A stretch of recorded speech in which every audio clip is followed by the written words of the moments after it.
রমজানের শেষ ১০ দিন হলো নাজাতের অর্থাৎ জাহান্নাম থেকে মুক্তির বিশেষ সময়। এই সময় আল্লাহ তাআলা তার বান্দাদের মুক্তি প্রদান করেন, গুনাহ ক্ষমা করেন এবং লাইলাতুল কদরের মতো বরকতময় রাত প্রদান করেন, যা হাজার মাসের চেয়ে উত্তম। তাই এই সময় আমাদের উচিত ইবাদত বন্দেগী আরো বাড়িয়ে দেওয়া, আত্মশুদ্ধির জন্য বিশেষ আমল করা এবং আল্লাহর নৈকট্য অর্জনের চেষ্টা করা। আর আজকের ভিডিওতে রমজানের শেষ ১০ দিনে করণীয় বিশেষ আমল ধাপে ধাপে ব্যাখ্যা করার চেষ্টা করছি ইনশাআল্লাহ। নম্বর ১, ইবাদত বৃদ্ধি ও ইতিকাফ করা। রমজানের শেষ ১০ দিন আত্মশুদ্ধি ও আল্লাহর নৈকট্য লাভের সর্বোত্তম সময়। এ সময় আমাদের উচিত ইবাদত বৃদ্ধি করা এবং ইতিকাফের মাধ্যমে নিজেকে আল্লাহর ইবাদতে সম্পূর্ণভাবে নিয়োজিত করা। ইতিকাফ হলো এমন একটি আমল যেখানে একজন মুসলিম মসজিদে অবস্থান করে ইবাদত বন্দেগীতে মগ্ন থাকেন, পার্থিব কাজকর্ম থেকে নিজেকে দূরে রেখে শুধু আল্লাহ সন্তুষ্টি অর্জনের উদ্দেশ্যে সময়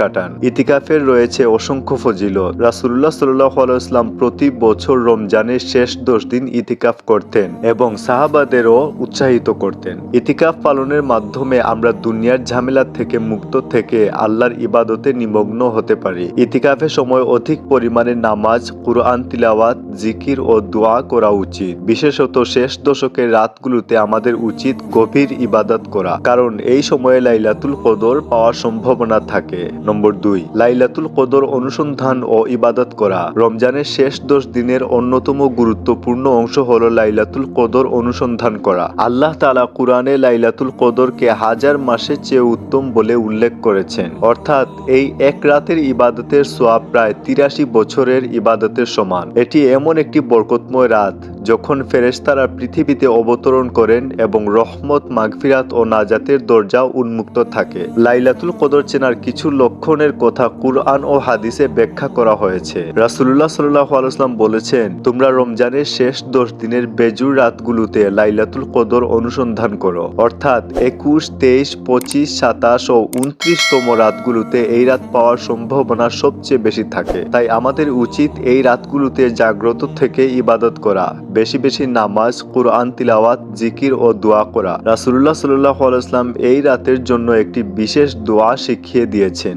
দোয়াটি হলো আল্লাহুম্মা ইন্নাকা আফুউন তুহিব্বুল আফওয়া ফা'ফু আন্নি, অর্থাৎ হে আল্লাহ, আপনি ক্ষমাশীল, ক্ষমা করতে ভালোবাসেন, তাই আমাকে ক্ষমা করে দিন। এই রাতের ইবাদত আমাদের জন্য অত্যন্ত কল্যাণ বয়ে আনতে পারে। তাই আমাদের উচিত মনোযোগ দিয়ে এই রাতগুলোতে আল্লাহর দরবারে কান্নাকাটি করা, নিজের গুনাহের জন্য ক্ষমা চাওয়া এবং জান্নাত লাভের জন্য দোয়া করা। নম্বর ৩, তাহাজ্জুদ পড়া। রমজানের শেষ ১০ দিনের অন্যতম গুরুত্বপূর্ণ ইবাদত হলো তাহাজ্জুদ নামাজ। এটি এক বিশেষ নফল নামাজ যা রাতের শেষ অংশে পড়া হয় এবং আল্লাহর রহমত ও মাগফিরাত লাভের অন্যতম মাধ্যম। তাহাজ্জুদ নামাজ সম্পর্কে কুরআন ও হাদিসে অসংখ্য ফজিলতের কথা উল্লেখ করা হয়েছে। আল্লাহ তাআলা কুরআনে বলেছেন, তারা রাতের শেষ প্রহরে ক্ষমা প্রার্থনা করে। এই নামাজ আল্লাহর নৈকট্য লাভের একটি গুরুত্বপূর্ণ মাধ্যম এবং বিশেষ করে রমজানের শেষ ১০ দিনে এই নামাজের গুরুত্ব আরও বৃদ্ধি পায়, কারণ এই সময়েই লাইলাতুল কদর পাওয়ার সম্ভাবনা সবচেয়ে বেশি থাকে। তাহাজ্জুদ নামাজ পড়ার নিয়ম হলো, এটি এশার নামাজের পর কিছুক্ষণ ঘুমিয়ে উঠে রাতের শেষ ভাগে আদায় করা হয়। সাধারণত ২ রাকাত থেকে শুরু করে যত ইচ্ছা পড়া যায়, তবে রাসূলুল্লাহ সাল্লাল্লাহু আলাইহি ওয়াসাল্লাম সাধারণত ৮ বা ১১ রাকাত পড়তেন। নামাজের পর আল্লাহর কাছে ক্ষমা প্রার্থনা, দোয়া এবং ব্যক্তিগত চাওয়া পাওয়ার জন্য অনুরোধ করা উচিত। এই সময় আল্লাহ তার বান্দাদের সবচেয়ে বেশি ক্ষমা করেন এবং দোয়া কবুল করেন। তাই আমাদের উচিত এই বিশেষ সময়ে জেগে থেকে তাহাজ্জুদ পড়া ও আল্লাহর রহমত লাভের জন্য প্রার্থনা করা। নম্বর ৪, বেশি বেশি ইস্তিগফার ও তওবা করা। রমজানের শেষ ১০ দিন ক্ষমা লাভের শ্রেষ্ঠ সময়। এ সময় আল্লাহর দরবারে বেশি বেশি ইস্তিগফার ও তওবা করা উচিত, কারণ এই সময় আল্লাহ তার বান্দাদের গুনাহ মাফ করেন। কুরআনে আল্লাহ তাআলা বলেন, তোমাদের প্রতিপালকের ক্ষমা প্রার্থনা করো এবং তার দিকে প্রত্যাবর্তন করো। রাসূলুল্লাহ সাল্লাল্লাহু আলাইহি ওয়াসাল্লাম নিজেও শতবার ইস্তিগফার করতেন এবং তার উম্মতকেও এটি বেশি বেশি করতে বলেছেন। ইস্তিগফার হলো আল্লাহর কাছে ক্ষমা চাওয়া, আর তওবা হলো নিজের ভুলগুলো বুঝতে পেরে ভবিষ্যতে সেগুলো না করার প্রতিজ্ঞা করা। তওবার কয়েকটি ধাপ রয়েছে, যেমন নম্বর 1, নিজের গুনাহ স্বীকার করা। বুঝতে হবে যে আমরা ভুল করেছি এবং আল্লাহর কাছে নিজের ভুল ত্রুটি স্বীকার করে লজ্জিত হতে হবে এবং প্রতিজ্ঞা করতে হবে এমন ভুল আর কখনো হবে না। নম্বর 2, আল্লাহর কাছে আন্তরিকভাবে ক্ষমা চাওয়া, শুধুমাত্র মুখেই নয় বরং হৃদয় থেকে অনুশোচনা করা। নিজের জীবনের জানা অজানা, ছোট বড় ও অনাকাঙ্ক্ষিত হয়ে যাওয়া গুনাহের জন্য মন থেকে ক্ষমা প্রার্থনা করা। ভবিষ্যতে জেনে শুনে পাপ না করার পরিকল্পনা করতে হবে এবং অজান্তেও যাতে কোনো পাপাচারে লিপ্ত না হন সেদিকে লক্ষ্য রেখে চলার চেষ্টা করতে হবে। নম্বর 3, পুনরায় সেই গুনাহ না করার সংকল্প করা। গুনাহ থেকে দূরে থাকার জন্য প্রয়োজনীয় পদক্ষেপ গ্রহণ করা। জীবনে চলার পথে আমরা অনেক হিসাব নিকাশ করে চলি, ঠিক সেভাবে যাতে পূর্বের গুনাহে জড়িয়ে না পড়ি সেদিকে লক্ষ্য রেখে আমাদেরকে চলতে হবে। নম্বর 4, পূর্ববর্তী গুনাহ সংশোধনের চেষ্টা করা। যদি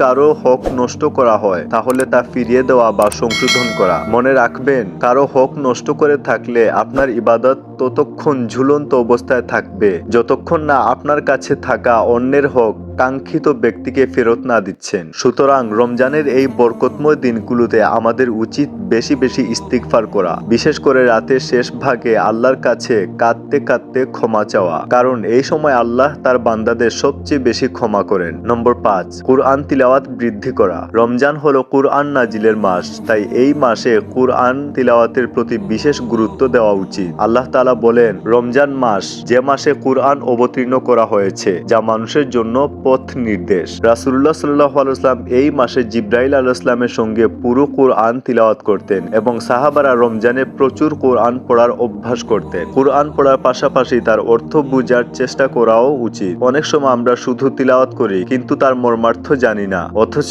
কুরআনের শিক্ষাগুলো আমাদের জীবনে বাস্তবায়ন করা গুরুত্বপূর্ণ। কুরআন অধ্যয়ন করলে আমরা জানতে পারবো কিভাবে একজন ভালো মুসলিম হিসেবে জীবন যাপন করা যায়, কিভাবে গুনাহ থেকে বাঁচা যায় এবং কিভাবে জান্নাতের পথ সুগম করা যায়। রমজানের এই শেষ 10 দিনে আমাদের উচিত প্রতিদিন নির্দিষ্ট পরিমাণ কুরআন তিলাওয়াত করা, তার অর্থ বোঝা এবং আমাদের জীবনে তা বাস্তবায়নের চেষ্টা করা। এই মাসেই আমাদের অভ্যাস গড়ে তুলতে হবে যেন পুরো বছর কুরআনের সঙ্গে সম্পর্ক বজায় থাকে। নম্বর 6, দান সদকা করা। রমজানের শেষ 10 দিন শুধু ইবাদতের জন্যই গুরুত্বপূর্ণ নয়, বরং এটি দান সদকারও শ্রেষ্ঠ সময়। এই মাসেই আমাদের উচিত গরিব, দুঃখী, অসহায় ও সুবিধা বঞ্চিত মানুষের সাহায্য করা। কুরআনে আল্লাহ তাআলা বলেন, যারা নিজেদের সম্পদ আল্লাহর পথে ব্যয় করে তাদের উদাহরণ একটি শস্য বীজের মতো, যার থেকে 7টি শীষ জন্মে এবং প্রতিটি শীষে 100 করে দানা থাকে। অর্থাৎ এই মাসে একটি ছোট দানাও বহুগুণ বৃদ্ধি হয়ে আমাদের আমলনামায় সওয়াব হিসেবে জমা হবে। দান সদকার অন্যতম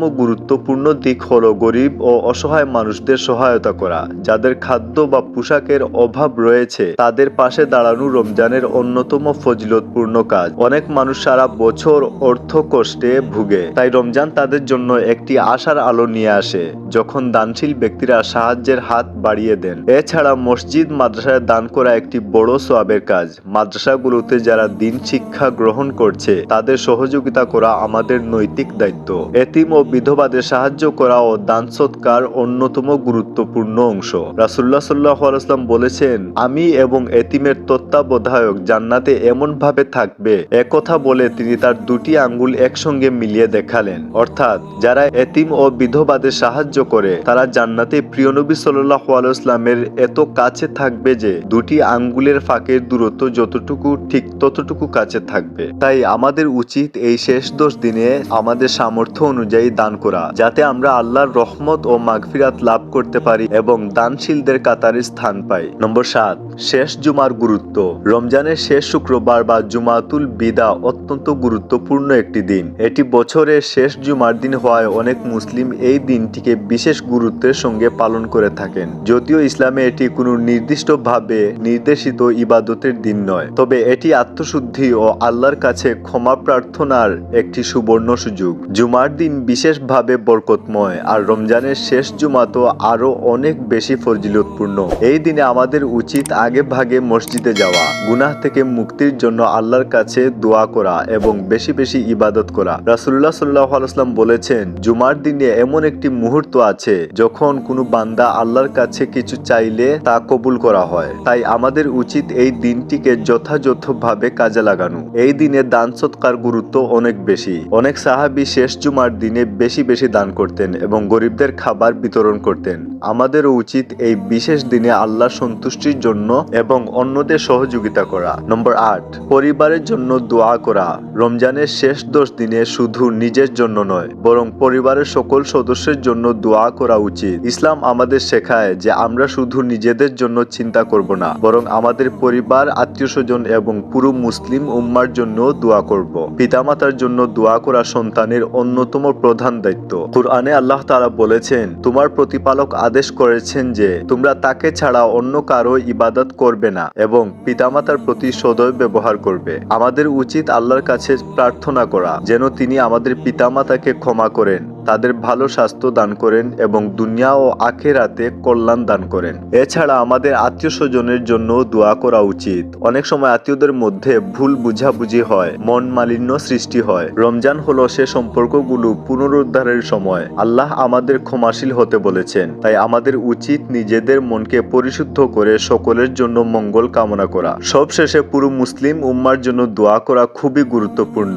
আজকের সময়ে মুসলিম বিশ্ব নানা সংকটের মধ্য দিয়ে যাচ্ছে। আমাদের উচিত আল্লাহর কাছে প্রার্থনা করা যেন তিনি সমস্ত মুসলিমদের নিরাপত্তা, শান্তি ও সমৃদ্ধি দান করেন। রমজানের শেষ 10 দিন নাজাতের শ্রেষ্ঠ সময়। এই দিনগুলোতে আল্লাহ তার বান্দাদের জাহান্নাম থেকে মুক্তি দেন এবং জান্নাতের পথ সুগম করেন। তাই আমাদের উচিত এই মূল্যবান সময়ে সর্বোত্তম ব্যবহার করা, বেশি বেশি ইবাদত করা, কুরআন পড়া, দান সদকা করা এবং আত্মশুদ্ধির চেষ্টা করা।